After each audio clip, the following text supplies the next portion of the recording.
8টা নাগাদ কিছু প্যাসেঞ্জার সহ একটা অটো যতদূর জানা গেল ওদের কাছ থেকে যে কেনানিয়া বাজারে কাজ করতে যাওয়ার সময় একটা বোলেরো বা ওই টাইপের কিছু একটা পিক আপ ভ্যান গাড়ি ওদেরকে অটোকে বাড়ি দেয়, যার ফলে অটো ড্রাইভার এবং 3 জন প্যাসেঞ্জার আহত হয়।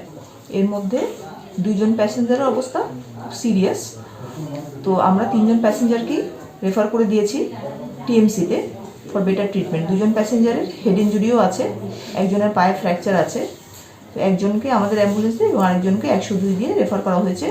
ড্রাইভারের চিকিৎসা এখানে চলছে, প্রয়োজনে ওনাকেও আমরা রেফার করে দেবো। সর্বমোট টোটাল কয়জন? 4 জন আহত হয়েছে।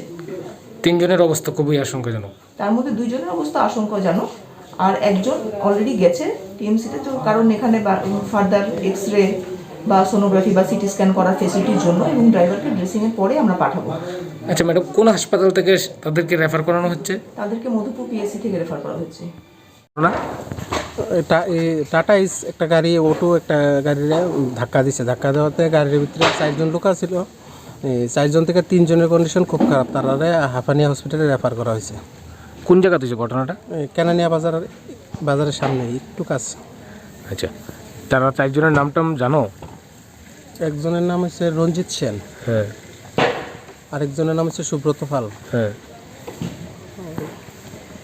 সবার নাম জানতে পারছো না নাকি? সবার নাম আমি জানতে পারছি। আচ্ছা, 2 জনের নাম জানছি। সর্বমোট আহত হয়েছে 4 জন না? 4 জন। এর মধ্যে 3 জনের অবস্থা সিরিয়াস, তারা হাঁপানিয়া হসপিটালে নেওয়া হয়েছে। ঘটনাস্থলে পুলিশ গেছে? পুলিশ গেছে।